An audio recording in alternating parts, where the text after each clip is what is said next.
So it may not be pretty at this point, but the Florida Gators are now 3-0. We bring in David Waters of Gator Sports Radio on the V Sporto Network to talk up Florida, look back at the Kentucky game, look ahead, of course, to Tennessee. David, thanks so much for joining us.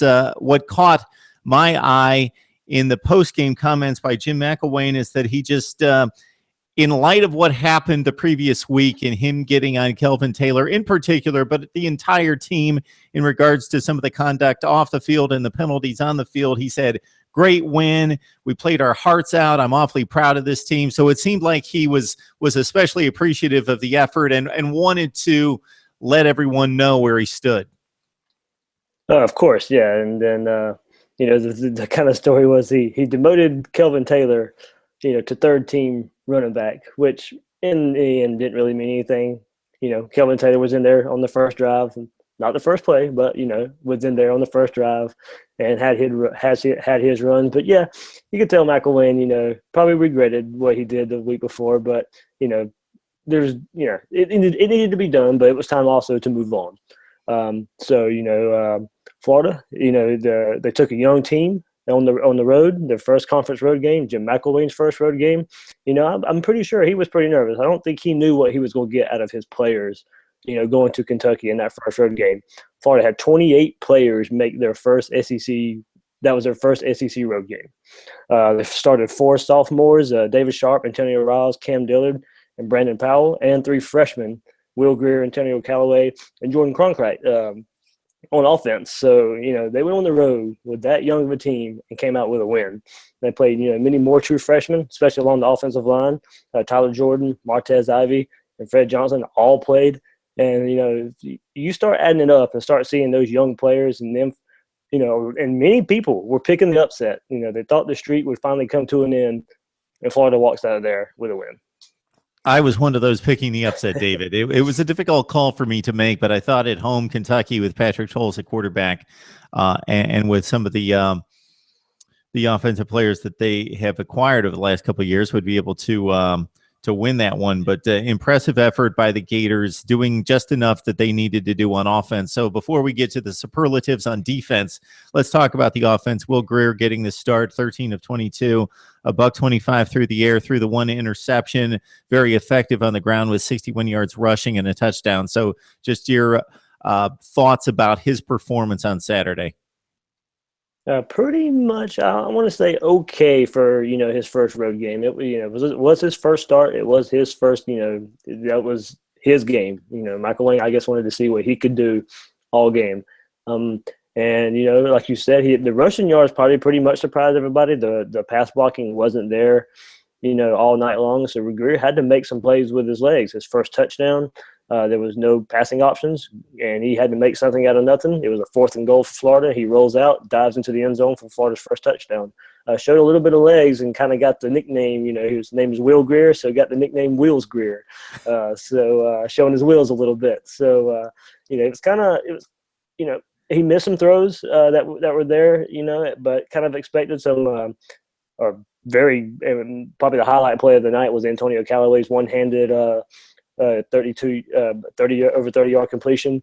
But yeah, it's McElwain kind of said today in his presser he probably wish he would have put Treon in there a little bit, so that kind of leads you to believe McElwain didn't really name a starter for the Tennessee game. So he definitely probably wasn't totally happy with what Greer did Saturday night, but there was some good things, I think, and I hope McElwain lets him build off of it and maybe gives him another chance at the Tennessee game.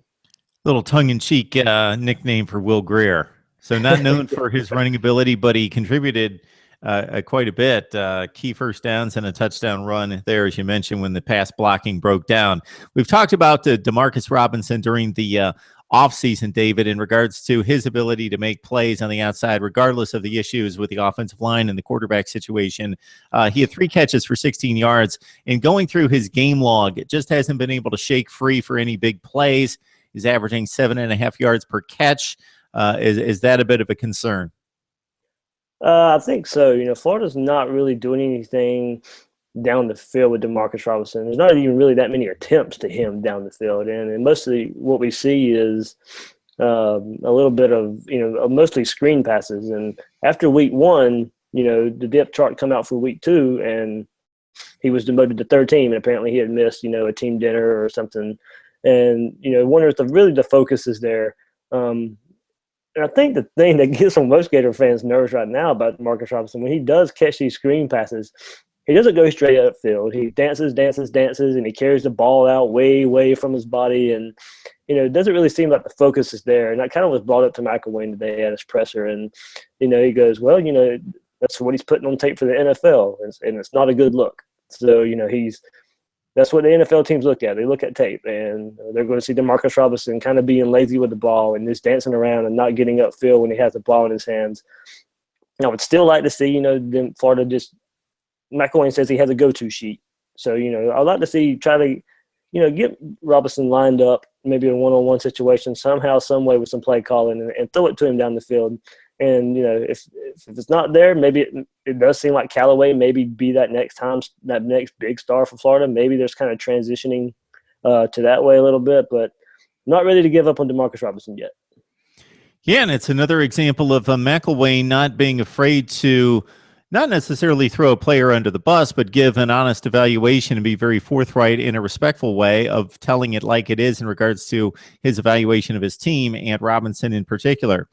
You alluded to Taylor. He runs for 45 yards on 16 carries, 120 yards out of the rushing attack. So this was not a pretty offensive game. 245 to 241 in yardage gained. That's probably how Florida's going to win games if they're able to continue their winning ways this season. So the running game, you would think, has to be at the core of this offense going down the road if they're going to be successful.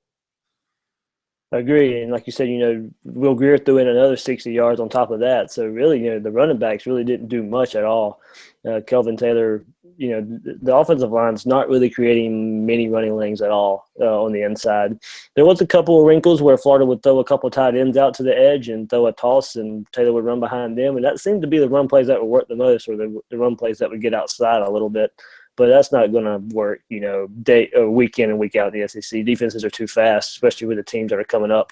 But Jordan Cronkite got, I think, a little ankle issue, so he didn't play much. Jordan Scarlett, surprisingly, didn't play one down against Kentucky. McElwain said today that there's some things he needs to work on in practice before he sees the field again, but he did say he would play against Tennessee. So Kelvin Taylor got the bulk of the carries in the second half, and like I said, there wasn't much there. So, yeah, right now the offensive line as a whole is struggling in the run game and the passing game. I think that's where the majority of the issues come from. Yeah, David, I think the best running back performance over the weekend by a Gator was Matt Jones for the Redskins. I saw his line against the Rams. He had a pretty nice day against St. Louis. Had him on my fantasy team, but on the bench. Oh, had him on the bench. Yeah. Well, yeah, I don't think anybody saw that one coming, so you weren't alone on that one. The preseason hype was good, so it made him worth the draft pick, but I couldn't start him just yet. Yeah, I think he threw up $120 there. So let's look at the defense, David. 6 sacks. Patrick Towles comes in as an accomplished quarterback in the SEC, ton of experience. He only completes 8 passes, 8 of 24.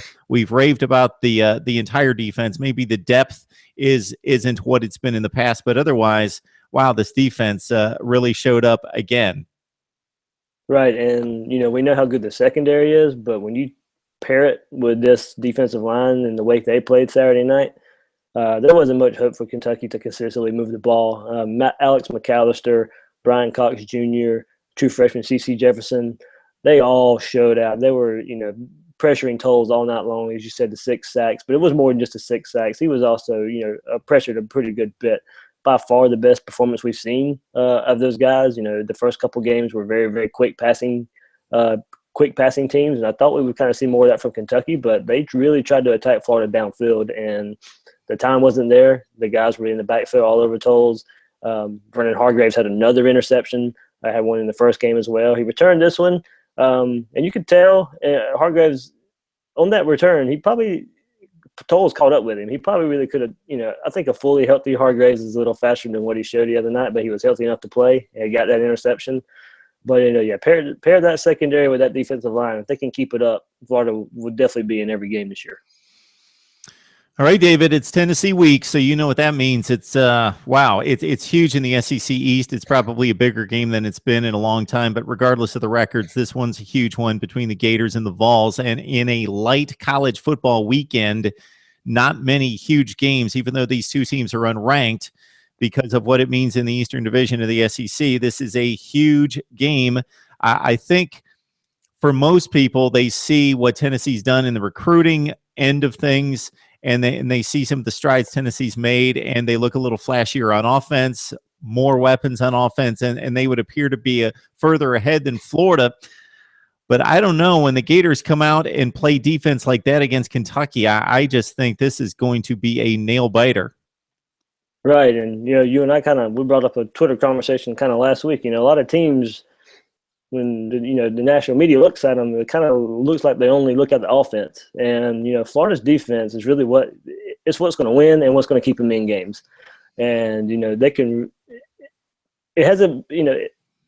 It's happened in years past where Tennessee will come into this Florida game and look great on offense. And when it comes to that Florida game, Florida has been able to shut that offense down. But this is the game I've probably been looking for more to in the offseason, with Florida's new coaching hire and then Tennessee, all the hype that was behind them. And like you said, that recruiting, it really seems that, but most people think that there's another winning streak for Florida. Florida has beaten Tennessee 10 years in a row now. And kind of, Florida fans have had a nice little run with it the past year, spelling Tennessee with the number 10 in this past offseason for the 10 in a row. So, the rivalry is definitely there. Butch Jones, I still question him as a game day coach. He's a great recruiter, and that can't be questioned. But, he's in the time he's been there at Tennessee, I definitely think, he struggles as a game day coach and calls there.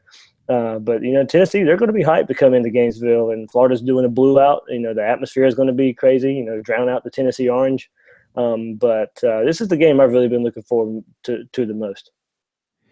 Yeah, you would think it would have a little bit of a yesteryear feel, because Florida, even though the expectations are low, they did beat Kentucky. That was one of those games we've talked about in the offseason, David, as being one of those, okay, this is kind of a toss-up, 50-50 split. We need this one on Florida's side for the Gators to get to postseason play. So they knock out Kentucky. They get to 3-0. They got Tennessee, very hyped, very anticipated team coming in.